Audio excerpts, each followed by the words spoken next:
Viewers, welcome back on my channel quick learning with ease. I hope आप सभी बहुत अच्छे होंगे और इंटरव्यू की प्रिपरेशन काफ़ी अच्छे से कर रहे होंगे। आज का जो हमारा वीडियो है वो काफ़ी ज़्यादा इंपॉर्टेंट होने वाला है, क्योंकि इसके अंदर हम केवीएस में आए हुए वो सारे के सारे टॉपिक कवर करने वाले हैं जो एग्जाम में पूछे गए हैं और काफ़ी डिटेल से हम इन्हें कवर करेंगे। तो स्टार्ट करते हैं वीडियो को बिना देरी के। देखिए, सबसे पहले हम यहाँ पे जानेंगे कि दीक्षा क्या है। तो दीक्षा की फुल फॉर्म क्या है। सबसे पहले तो डी से डिजिटल, आई से इंफ्रास्ट्रक्चर और फॉर के से नॉलेज और एस एच ए का मतलब है यहाँ पे शेयरिंग से। तो digital infrastructure for knowledge sharing, इसका संचालन एनसीईआरटी और एमओई द्वारा। देखिए, एनसीईआरटी तो आप जानते ही हैं, एमओई मतलब मिनिस्ट्री ऑफ एजुकेशन, एमएचआरडी का जो नाम है वो चेंज करके एमओई कर दिया गया है। तो एनसीईआरटी और एमओई द्वारा होता है। इस पोर्टल पर 1 से लेकर 12 तक के सभी छात्रों के लिए पठन की सामग्री उपलब्ध है। इस पोर्टल समस्त शिक्षक प्रशिक्षण प्राप्त कर सकते हैं। इसे 5 सितंबर 2017 को माननीय उपराष्ट्रपति द्वारा लॉन्च किया गया। तो आप ये डेट याद रखिएगा, 5 सितंबर 2017। मैं लास्ट में आपको इसका एक प्रीफेस भी दिखाऊंगी कि ये कैसा दिखता है। इसे कोरोना के समय के दौरान घर पर पढ़ने के लिए लॉन्च किया गया था। तो जो अभी कोरोना हुआ था, इसमें जो बच्चे हैं ऑनलाइन स्टडी मटेरियल यहाँ पे प्रोवाइड किया गया था बच्चों को। ठीक है, तो ये है इसका इंटरफेस। जैसा कि आप देख सकते हैं, यहाँ पे क्या है, आप लैंग्वेज सेलेक्ट कर सकते हैं, अपना स्टेट सेलेक्ट कर सकते हैं, और यहाँ पे स्टूडेंट के लिए और टीचर्स के लिए, सबके लिए यहाँ पे स्टडी मटेरियल अवेलेबल है। इसके बाद नेक्स्ट हम जान लेते हैं कि निपुण भारत क्या है। तो निपुण भारत की सबसे पहले फुल फॉर्म क्या है। तो national initiative for proficiency in reading with understanding and numeracy, ये इसकी फुल फॉर्म है। इसका उद्देश्य क्या है। तो इसका उद्देश्य आधारभूत साक्षरता एवं संख्यात्मक ज्ञान को छात्रों के अंतर्गत विकसित करना। इसका क्या है, आधारभूत साक्षरता और संख्यात्मक ज्ञान को। इसके लाभार्थी 3 से 9 वर्ष के बच्चे होंगे। निपुण भारत योजना के अंतर्गत आता क्या क्या है हम ये जानेंगे। तो pre school 1, pre school 2, pre school 3, जिनको हम कॉमनली बाल वाटिका बोलेंगे। इसके बाद ग्रेड 1 और ग्रेड 2 और ग्रेड 3 भी इसके अंदर शामिल है। तो एक बार आप जो भी इनके डेफिनेशंस हैं और जो जो इनके मेन पॉइंट है, इनको आप देख लीजिएगा, आप याद कर लीजिएगा, जिससे कि अगर आपसे क्वेश्चन पुटअप किया जाए तो आप इसे एक्सप्लेन कर पाएँ। इस योजना के माध्यम से सन 2026-27 तक तीसरी कक्षा के अंत तक छात्र को पढ़ने, लिखने एवं गणित को सीखने की क्षमता प्राप्त होगी। तो निपुण भारत के अंदर जो लक्ष्य रखा गया है वो 2026-27 रखा गया, आप इसको याद रखिएगा। इस योजना के लिए केंद्र शासित प्रदेशों में 5 स्तरीय तंत्र की स्थापना की जाएगी, और वो 5 तंत्रीय स्तर क्या होंगे।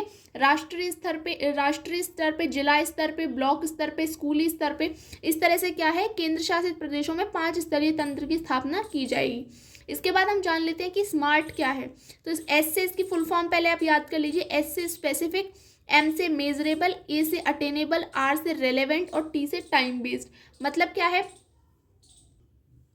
कि जो हमारे लक्ष्य हों वो सबसे पहले निर्धारित हों, मतलब स्पेसिफिक हों।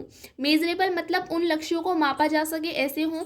अटेनेबल मतलब जो प्राप्त किए जा सकते हैं, ऐसा ना हो जिन्हें हम प्राप्त नहीं कर सकते, प्रैक्टिकल ही ना हो वो बिल्कुल, तो ऐसे होने चाहिए जो हम प्राप्त कर सकते हैं। रेलेवेंट मतलब प्रासंगिक, जो शिक्षा से संबंधित हो, हमारे कैरियर से संबंधित हो। टाइम बेस्ड मतलब जिन्हें समय के साथ प्राप्त किया जा सके।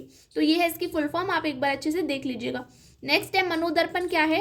तो मनोदर्पण देखिए, यह योजना छात्रों, टीचरों व पेरेंट्स के बीच तनाव के कारण आई मानसिक समस्या को एक बेहद खास काउंसलिंग के जरिए दूर करने का एक प्रयास है। तो ये क्या है कि आपकी मानसिक समस्याओं से रिलेटेड है, जिनको हमें यहाँ पे क्या करना है, दूर करना है उन मानसिक समस्याओं को। एचआरडी मंत्री श्री रमेश निशंक पोखरियाल द्वारा 21 जुलाई 2022 को यह पोर्टल लॉन्च किया गया। तो आप डेट सारी याद कर रखिएगा, जैसे कि मैंने निपुण की आपको बताई, दीक्षा की आपको बताई। तो मनोदर्पण की क्या है, ये पोर्टल कब लॉन्च किया गया। तो 21 जुलाई 2020 को श्री निशंक पोखरियाल द्वारा किया गया। तो ये इनिशिएटिव पार्ट किसका है। तो ये आत्मनिर्भर भारत अभियान का इनिशिएटिव पार्ट है, और इसका उद्देश्य क्या है। इसका उद्देश्य है छात्रों के मानसिक स्वास्थ्य और कल्याण के लिए मनोसामाजिक सहायता को प्रदान करना, इसका उद्देश्य है। अब नेक्स्ट हम पढ़ लेते हैं सार्थक क्या है। तो देखिए, सार्थक है student and teacher holistic advancement through quality education, ये इसकी फुल फॉर्म है। और इसे 29 जुलाई 2020 को शिक्षा मंत्री पोखरियाल जी ने राष्ट्रीय शिक्षा नीति के उद्देश्य को आगे बढ़ाने के लिए लॉन्च किया है। ठीक है। तो इसकी डेट याद रखिएगा 29 जुलाई 2020। इसका उद्देश्य प्राथमिक और माध्यमिक स्तर पर स्कूली छात्रों के लिए एक अनुकूल सीखने का माहौल बनाना है।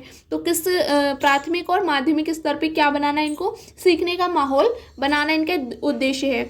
यह शिक्षकों को शिक्षा प्रक्रिया में सबसे आगे लाने और उन्हें शिक्षा प्रदान करने के लिए एक सुरक्षित और विश्वसनीय मंच देने पर भी ध्यान केंद्रित करता है। तो आप इसके एक बार उद्देश्य, इसकी डेट, ये सब याद कर लीजिएगा। और इसकी सबसे मेन है डेफिनेशन, तो वो आप एक बार देख लीजिएगा। इसके बाद हम KVS का जो अभी एग्जाम हुआ है उसमें काफ़ी बार पूछा गया है 5E मॉडल।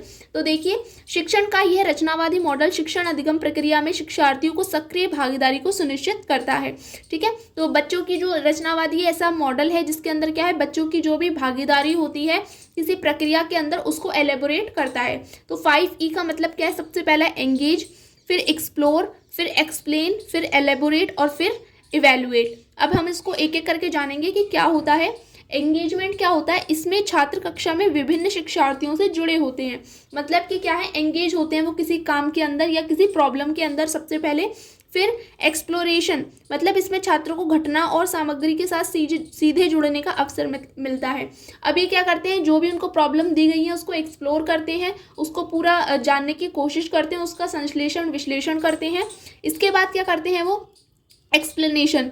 एक्सप्लेनेशन में क्या होगा, शिक्षार्थी अमूर्त अनुभव प्रस्तुत करना शुरू कर देता है और कक्षा में चर्चा के माध्यम से अपनी गलत धारणा को स्पष्ट करता है। मतलब अब उसने जो भी सोचा, जो भी उसने एक्सप्लोर किया, अब क्या करता है वो उसे बताने लगता है, उसको एक्सप्लेन करने लगता है। एलैबोरेशन मतलब वह प्रावस्था छात्रों को नई परिस्थितियों में अपने ज्ञान को लागू करने का अवसर प्रदान करता है, जिसमें अन्वेषण करने के लिए नए प्रश्न और परिकल्पना शामिल हो सकती है।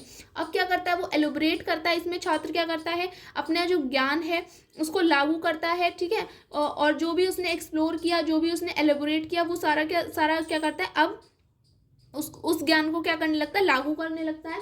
इसके बाद लास्ट में क्या होता है, इवैल्यूएशन। यह नैदानिक प्रक्रिया है जो कि निर्धारित करने की अनुमति देती है कि क्या शिक्षार्थी अवधारणा और ज्ञान के बोध को प्राप्त कर लिया है। तो अब इसमें इवैल्यूएट करता है वो कि जो शिक्षार्थी है उसने ज्ञान को प्राप्त किया या नहीं किया। ठीक है, तो ये आपके मैंने 5E को बता दिया है। ये जो भी इंपॉर्टेंट टॉपिक थे मैंने आपको काफ़ी इलेबोरेट मैनर में ही बता दिए हैं। आप इनको एक बार दोबारा से वीडियो को दोबारा से स्पीड में भी देख सकते हैं, जिससे कि आपको अगर कुछ छूट गया हो तो वो आपका हो जाए कंप्लीट। अगर वीडियो अच्छा लगा हो तो चैनल को लाइक शेयर सब्सक्राइब ज़रूर करिएगा। इतनी सारी मेहनत को प्लीज़ कुछ ना कुछ तो रिवॉर्ड मिलना चाहिए। और इसी तरह की इन्फॉर्मेटिव वीडियोज़ के लिए